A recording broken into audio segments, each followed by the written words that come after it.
because of the profession that we're in, because we deal with humans, we cannot recall a bad shipment. So no, we cannot fit into the business model completely.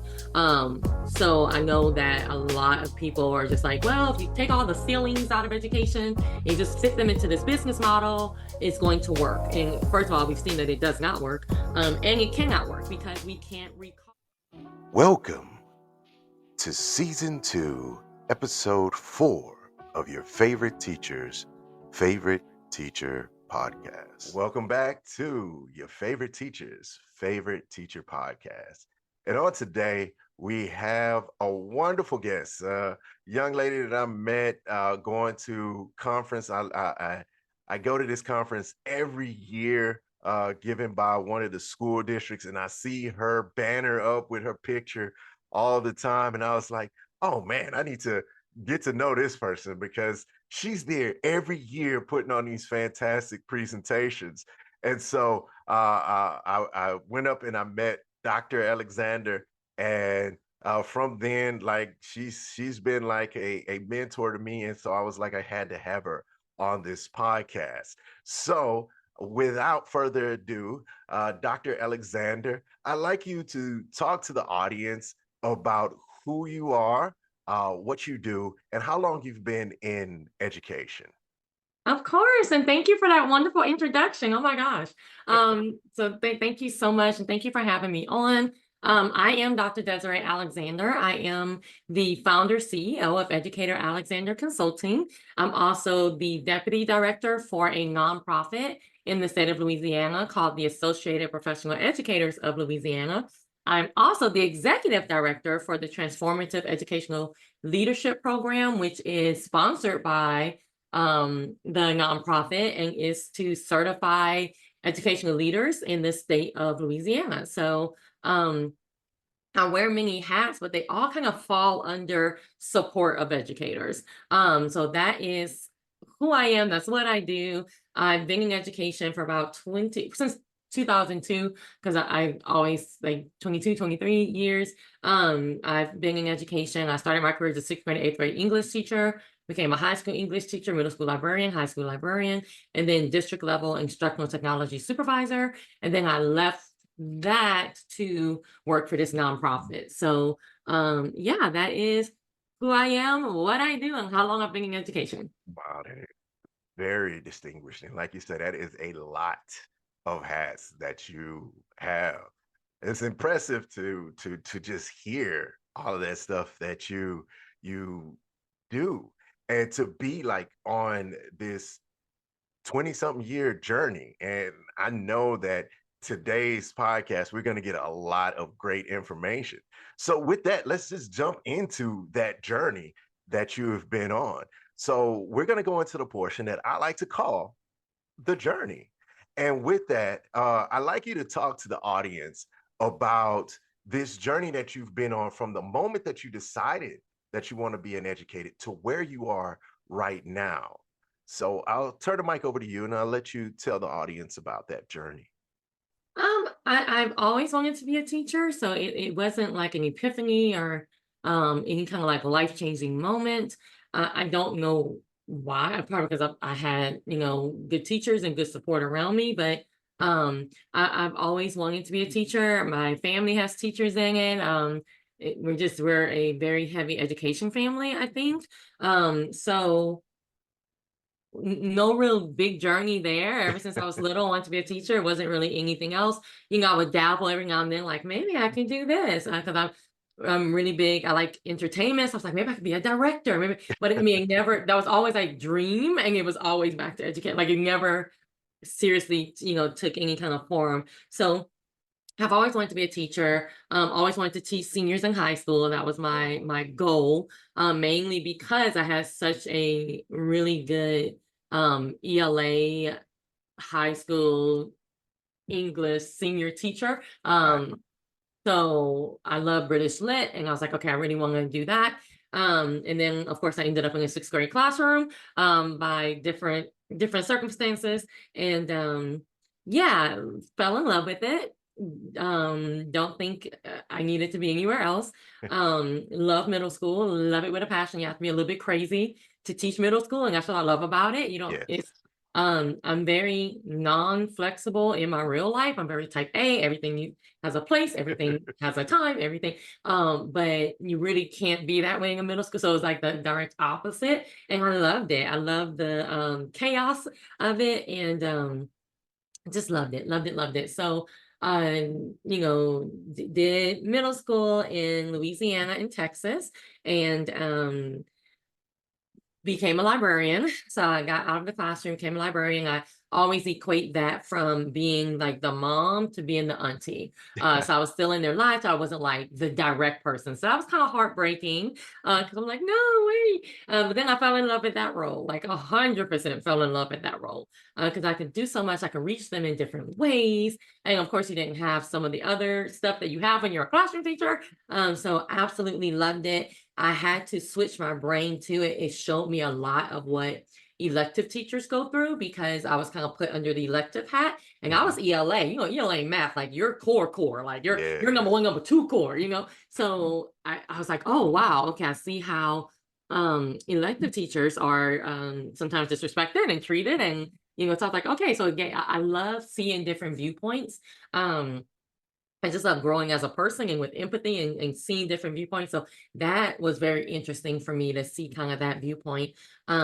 But fell into being a librarian, fell into high school, which I never wanted to touch after I became a middle school teacher, which is so weird. But fell into high school, absolutely loved it. It was like, okay, this is not like I didn't like I feared it really after I did middle school. But absolutely loved it, absolutely loved everything about it. I moved back to Louisiana and went on this educational leadership journey. So I was like, okay, yeah, I would love to be a leader. I never in my life wanted to be a principal. I still hold to that. I don't know why. It's probably that high school thing all over again. I may do it and love it one day. I don't know. But never like nope. So I went the district level route and became an instructional technology supervisor.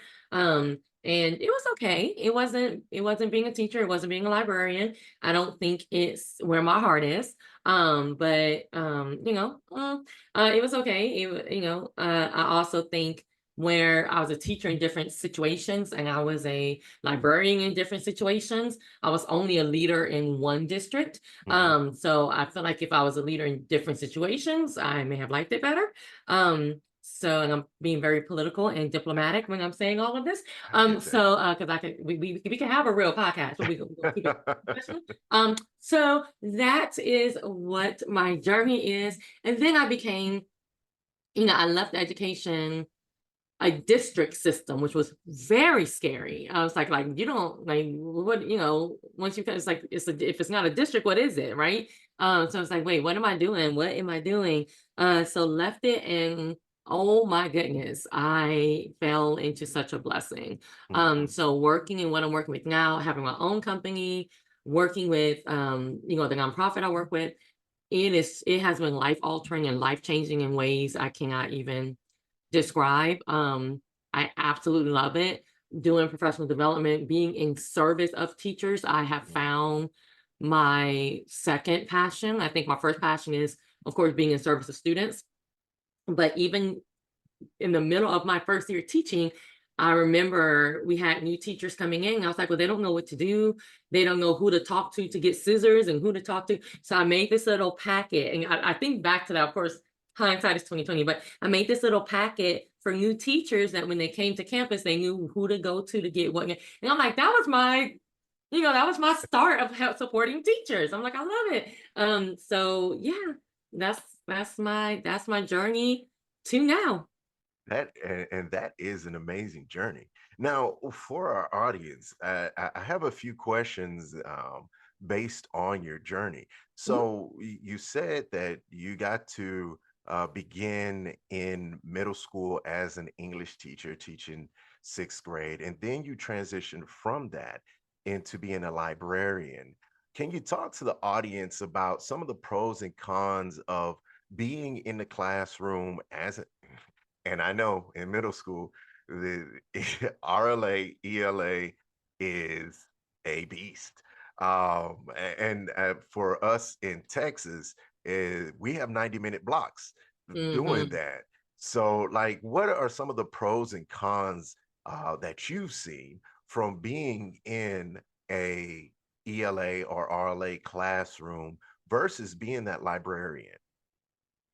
I think like first and foremost, I think one of the pros and cons is like what I said with having like kind of the mom role versus the auntie role. Right. You don't, when you're the ELA teacher or one of the ELA teachers, you see a lot of students, you touch a lot of students. When you're in the library, that could be limited Mm, to like your library kids, right? It's limited to the kids that come to the library because they want to all the time. And then you don't know all the other kids, so it kind of that kind of switch. But then it kind of switched back because in the library you get to meet more kids in the right. whole school, right? So you get Right. to you get to know all the grade levels where you may not be able to do that, which like I was able to do that especially when I taught sixth grade because I knew the seventh graders and I knew the eighth graders because I taught sixth grade, Right. so I was kind of already used to that part, so that's why I didn't make that much of an impact because I already knew the whole school like after they came through me, like I knew them all,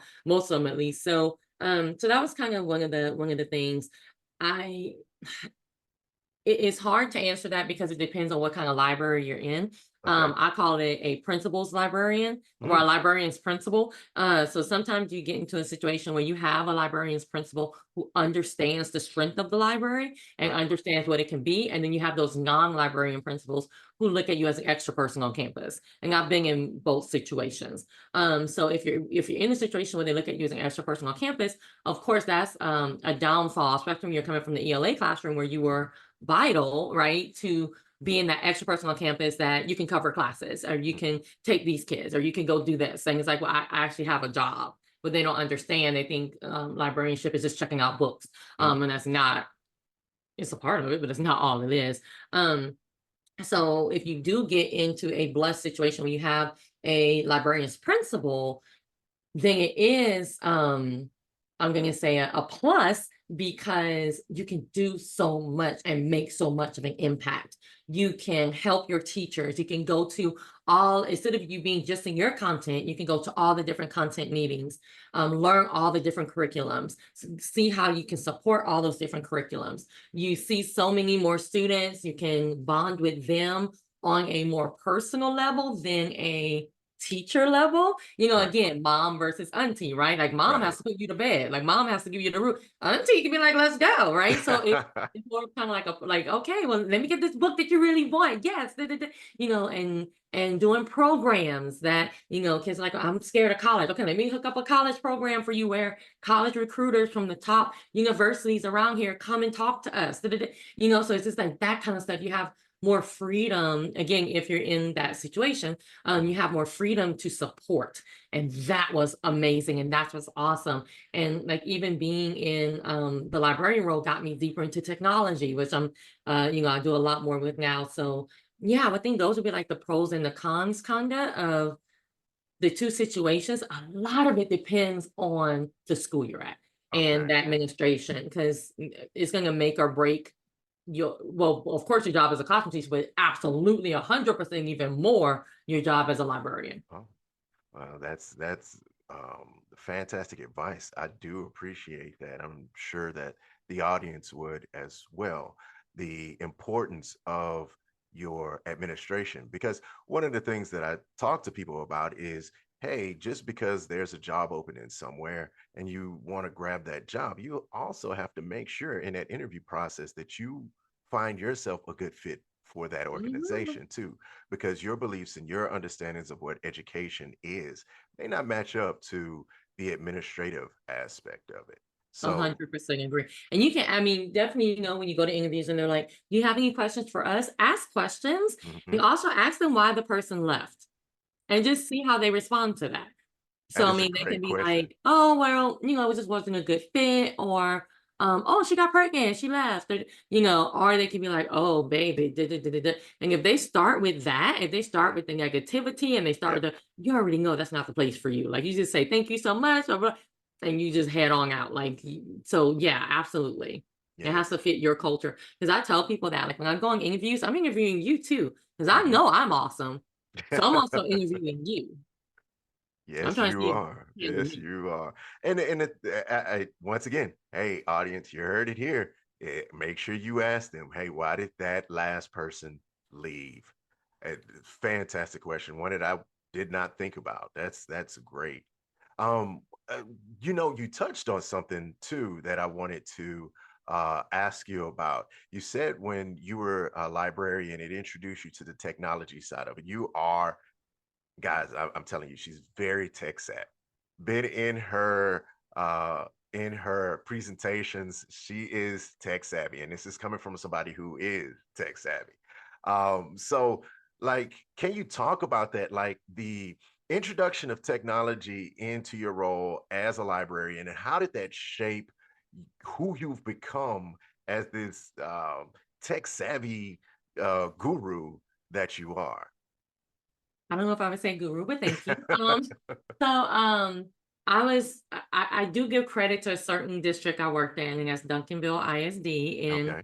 Duncanville, Texas, right around Dallas. And I give them credit for really getting me into technology. Now, I think I've always been, Mhm. into technology. I remember when social media became a thing. I was teaching in sixth grade at that time, and there was a website called Bebo, and this, I don't know, I think MySpace was out, but I can't remember. But it's Bebo, and my students are on there literally giving off their whole life and all the information. And the sixth grade team set up all this stuff. We actually stopped classes that whole day and just talked about like social media safety. And this is before this is before Facebook, this is before people knew, Mhm. but we knew enough to know not to tell me that you're at this church at 7 o'clock. They were just putting it all out there. And they just didn't understand we weren't as tech savvy as we are now. Right. But so I was always kind of into tech. But when I went to Duncanville, they gave us a laptop. That's my first time like having a district give me a laptop. I was like, hee hee. But they gave you like a big old clunky laptop. And then you had to like earn points doing tech stuff to get the sleek laptop.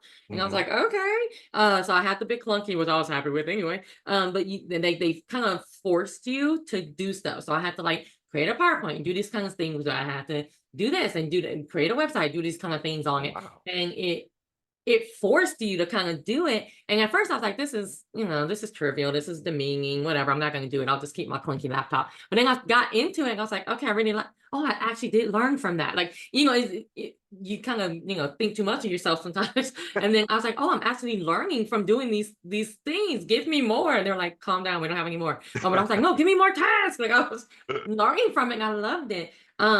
And I was only there, I think 1 year. So I never learned this. I Wow. never earned the sleep laptop. That's because I became a librarian. So, but that kind of got me into it. And then when you're in the library, again, depending on what school you're in and what, if you even have a budget or what budget, and I've worked in all the different types. But when you do have a budget, you have to do research on, what's the best equipment to get, Mhm.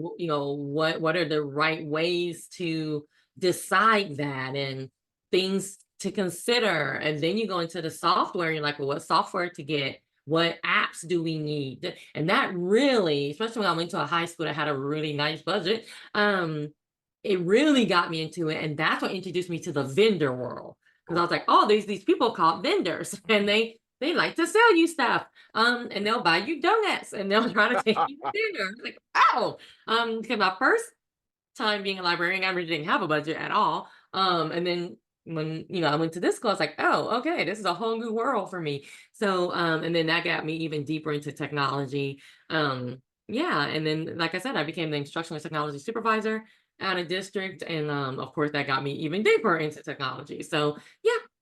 Wow. It's it. Like I said, I knew this was going to be a great journey into education, and a lot of good nuggets that you gave us today.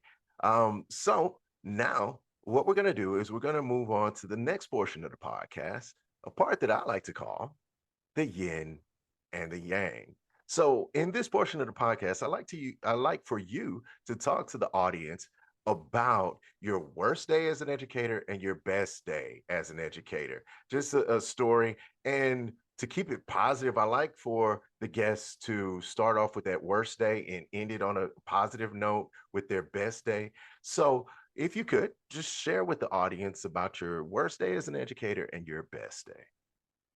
I have to say my worst day as an educator was in a very large school district in Texas. Hmm. And that school district had a RIF. So that's a reduction in force. And I hear people talking about RIFs all the time. And it's kind of, I'm not gonna say PTSD, but it's kind of very traumatic when I hear Yeah, RIFs. yeah. But I don't think people understand that there's almost like different levels to RIFs. So this riff was immediate. It was in the middle of the school year. I can't even tell you what day it was. It was just I don't know. But it was an immediate riff. So it's literally you could come to work tomorrow and lose your job. Wow. So it was an immediate riff. Some people were going to be moved to different places in the district. Some people just were going to lose their job. And I don't talk I like if somebody asks me, I tell them, but I still get really emotional about it. It was a really, really horrible, horrible, horrible day in education. So literally, I was in the library at that time, and I just sat in the library, and the whole school pretty much shut down. And people would be called to the office, and they would be told to bring their purse or bring their bag. And my library was right in front of the office. So it was almost like dead man walking. We would just see people walking to the office and we would bust out crying and we would, all that kind of stuff. And then when someone went to get the teacher from the classroom, the kids would start freaking out and they would start crying. And because you knew if they called you to the office, it wasn't like, oh, by the way, we have a cookie set. Like we knew it, you were, so that then the kids were freaking out and the whole school was just freaking out. And then that person would literally be escorted off campus. So they couldn't go back to their class. They couldn't, and I remember us all coming together on I think it was a Saturday to help people like pack up their classrooms, and things like that. So it was a really sad day in education, not only because it was happening in front of our students, but it was also happening with no fault of the teachers. Like because you stole money at the top and you mismanaged things, this is happening to our teachers. So it was a bad day. That's still to this day, that's one of the things that I cannot wrap my head around. The fact that you have people in charge, leadership, that do horrible things or drive an organization into the ground. And in the end, the people that suffer are the people like we used to say in the military, where the rubber meets the road. The people that Mhm. are doing the work Right. every day, they're the ones that suffer. And then the people who made the mistake. I mean, look at all of these businesses that give their CEOs these golden parachutes when they leave the organization, even though they drove that organization into the ground and had to fire like thousands of people. This is I I just can't. I cannot understand for the life of me how that's a thing. Right. Um I'm sorry that you had to go through that. That's horrible. Now, I Horrible. mean, I will say, like, I don't like I was a bystander. I Mhm, was not called to the office. So I mhm. don't want to take someone else's story and make it Right, woe is me, if that makes sense. But right. it still was my worst day in education. Well, okay. So the thing is don't sell yourself short. It's because you were put through a situation where you did have to wonder, am I that person? Yep. I talked Because you didn't to know. I talked to my coworker, I want to say like 2 years ago, and she asked me like, "Why do you work so hard?" And it's like, no matter how good I am, no matter how much work I put in, I go into work every day wondering, is today the day that I'm gonna get fired?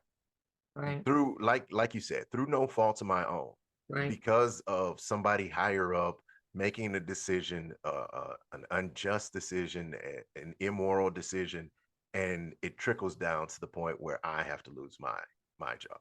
Right. So like just that feeling of having to deal with that, and it sticks with you, Mhm. and still to this day, this is something that you think about. Um, so Yes, it is horrible, and it is something that sticks with a person, even if you don't lose your job. It still sticks with you. Like, okay, is this time my time? And that's Mhm. something that educators shouldn't have to deal with. No, You no. know. Well, I mean that was a very sad and bad day. Let's talk and shift this to a more positive and more uplifting story. So let's talk about your best day as an educator.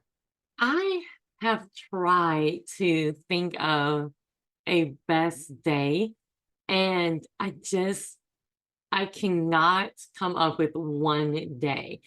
Honestly, when I think of like the best part of my job or the best, like if you just said like the best and put job with it, Okay. it's honestly like and I'm not trying to be like all sappy and stuff because if you know me, I'm not like, hey, it is what it is. But like a projector, like a slideshow Mm-hmm. of all of my students just run through my Mm-hmm. head. And if you talk about like the best day, I don't have a best day because I love all of my students. Like, man, they have made such an impact on my life that I can't pick like I can't pick like a best day Okay. because they were the best part of being an educator. And I say were because I don't really deal directly with students that much Mm-hmm. anymore. Mm-hmm. Um, I mean, they honestly were. So I'm gonna change your question Go ahead. to the Go best ahead. part of my job, and that was getting to know them. Some of them are, and you're not gonna make me cry on this podcast, but some of them are adults with their own kids. Some of them are teachers. Some like I have some of them on my Facebook because I don't allow students on my Facebook unless they become an adult. Like Right. if you're still Right. in school, that's I don't care if I'm not at that district anymore. That's just a no. But I mean, just to see them grow and be awesome in all of their different fields, and it's just yeah, that's the best part of the job in general. Is just having a relationship with students and being able to see them grow and yeah. Yes. That is the uh, creme de la creme of being an educator. And as you pointed out, being able to see the individuals that they become. I uh, interviewed my very first mentor when I first came into education, and one of the things that we talked about is the legacy that we are able to leave. She was in education for over 40 years, and to just think of all of the lives that she's touched Right. from in that 40-year stint, uh, all of those kids who've grown up to become uh, productive members of society. And like you say, you think about your legacy. You talked about you had some of your students actually became educators, Hmm. and you don't think that that seed that you planted in that young individual hasn't sprouted into something that's going to spread out amongst all of that individual's students. Man, Right. that's huge. The impact that we as educators have on the future of this great country and this world is Yes. immense. It's I immense. just did a session on classroom management and building healthy student relationships yesterday. And I just kept saying, like, please understand the impact Mhm. that you have on these students, positive or negative. Like, please understand that what you say and what you do is life altering, Mhm. not just math, science, band, football. It's literally life altering. So we gotta take that seriously. We gotta take this responsibility seriously. So every time you want to say a negative word, every time you want to just scream into like pull it back, because you just yeah. Yes, yes. And I mean, and it's that mindset that creates those educators that kids say, hey, that's my favorite teacher. Hmm. And that leads us into the next portion of the podcast, the namesake of the podcast, your favorite teacher's favorite teacher. And in this part, I just want you to talk to the audience about uh, a person, an individual that has impacted you in your life to shape the person that you've become. So I'll turn the mic over to you and let you talk to the audience about that. I've had a lot of really awesome teachers, and I've had a lot of not awesome teachers. Mm, You know, sometimes you don't know until you look back. mhm. And then sometimes really when you get into education, you're like, oh, that person really sucked. Okay, good to know. Like, all right, now I know that why they were horrible. But focusing on my favorites and just kind of narrowing it down to one or two, my absolute, like if you ask me that on the street and you're like 1 minute answer, it's gonna be Mrs. to me, but Dr. Stella Thomas is there's no comparison, hands down. She was my school teacher, and then she became a teacher at my high school. I think she taught ninth grade, and ninth grade used to be at the junior high, Mhm. and then they moved ninth grade to high school, so she came to my high school. But she was my middle school ELA teacher, which is probably why I'm in ELA. Um, and she just was that person that you could go talk to. She was that person that had her limits. Like she wasn't just, kind of one of these sloppy people that want to be friends with students, like Mhm. get a life, you're an adult.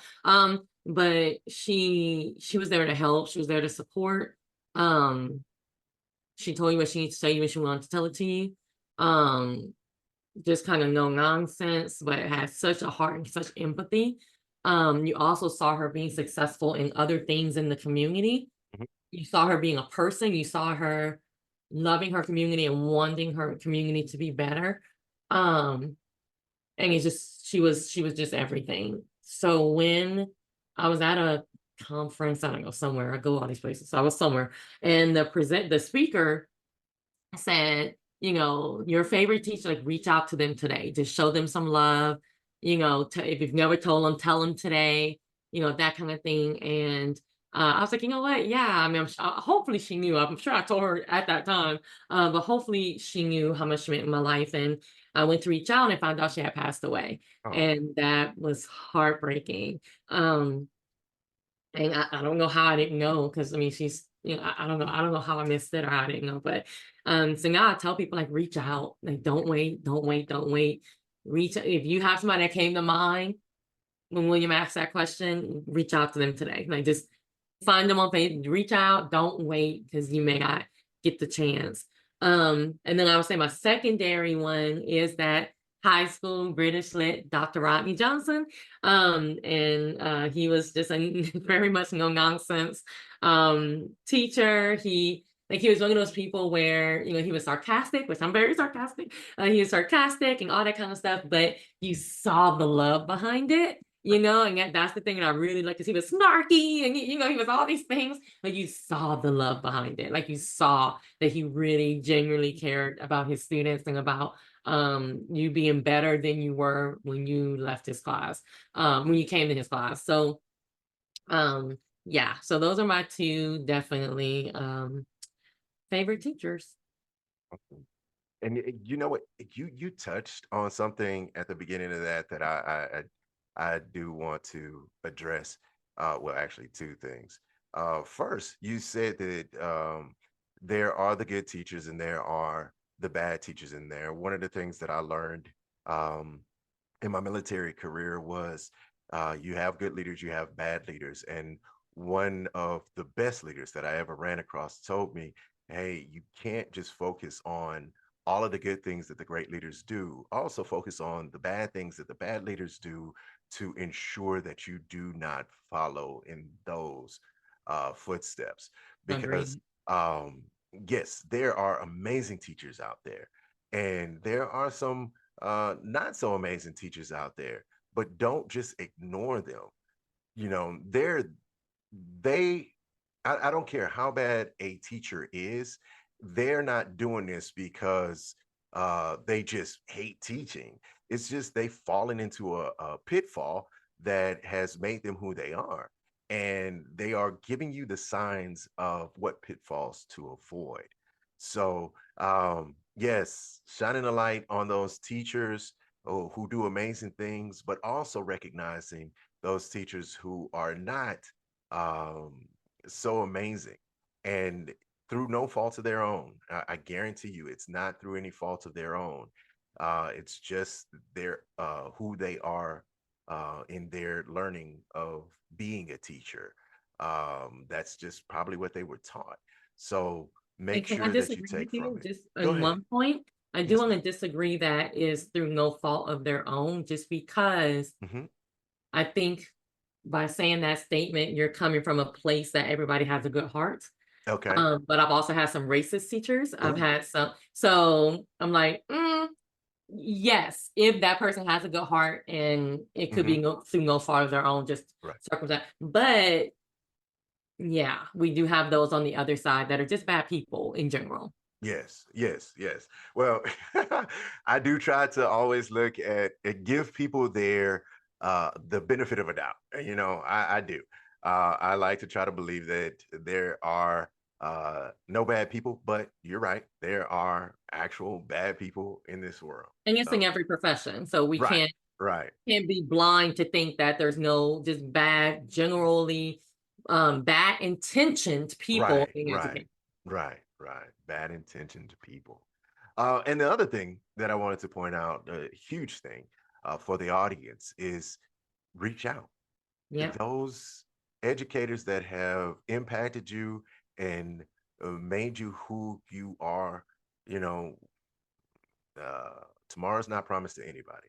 Yep. So, today's the day, reach out to them. And like this is the whole crux of this podcast is to give roses to those educators out there that may not have gotten those roses or that may not have known that they've made an impact on Exactly. people.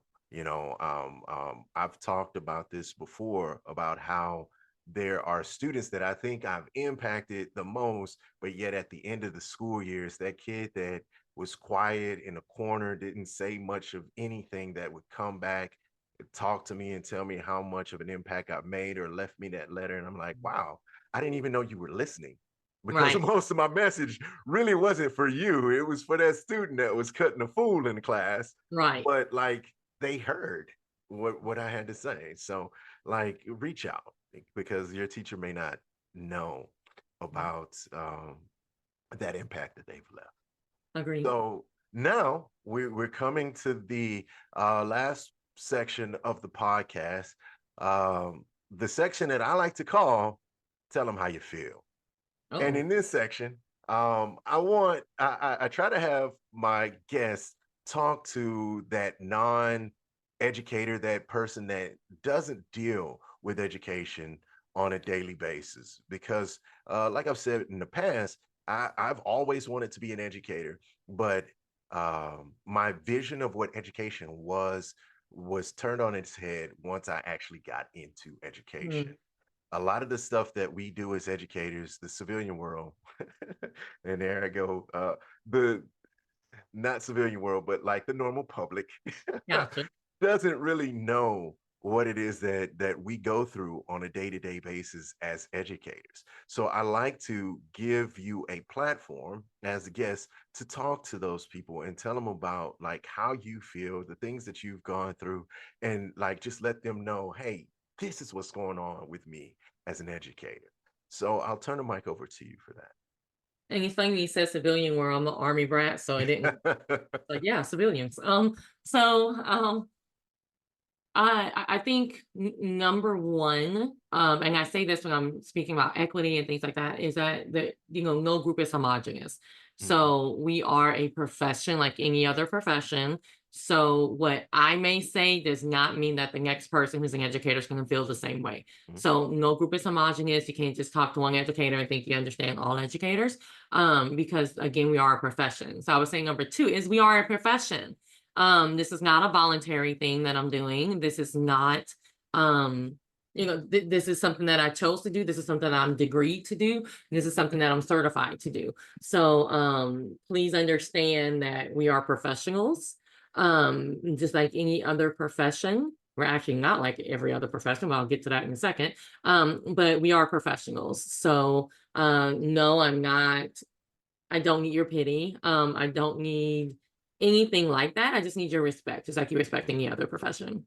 Um, So that's number two. Number three, because of the profession that we're in, because we deal with humans, we cannot recall a bad shipment. So no, we cannot fit into the business model completely.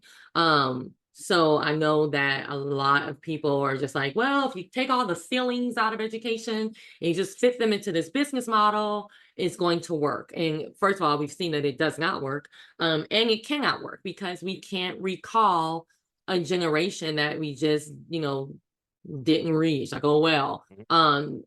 And the thing is with that is I know people that, don't care, or they don't care about public education because their kids are over here or over there.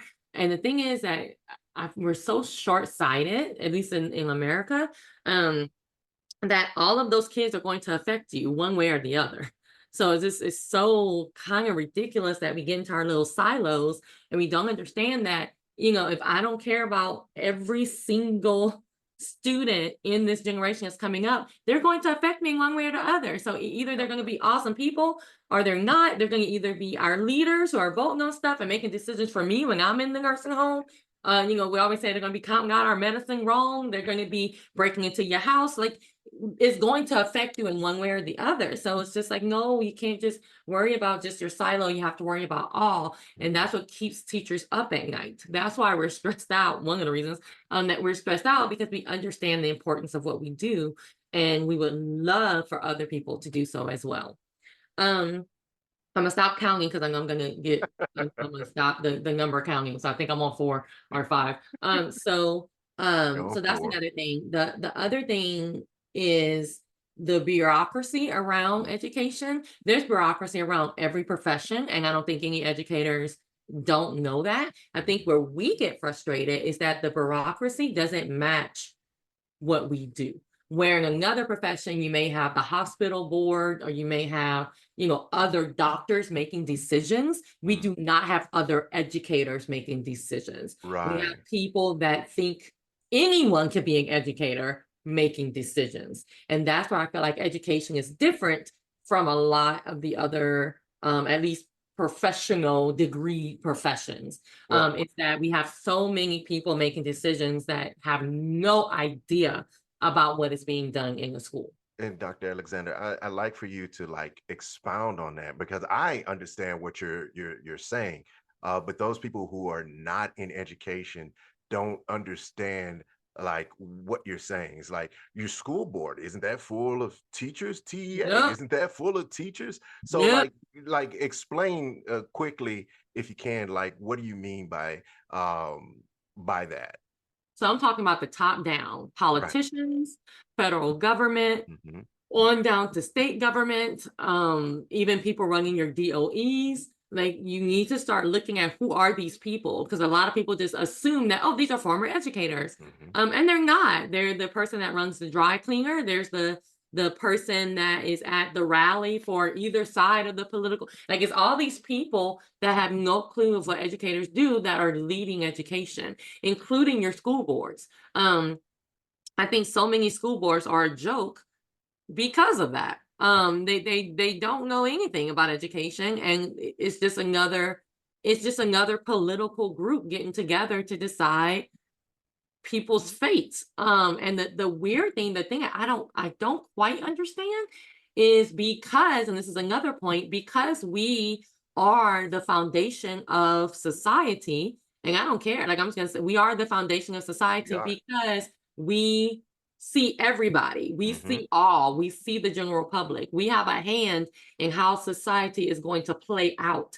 I think one of the reasons education even exists is to maintain the status quo, is to maintain. I need you to stay right at this level, lower class and middle class people. I need you to stay right here because I want to be up here. So how do I keep people here? I create an education system that's going to teach them that this is awesome. And I Mm. just need you to stay right here, right?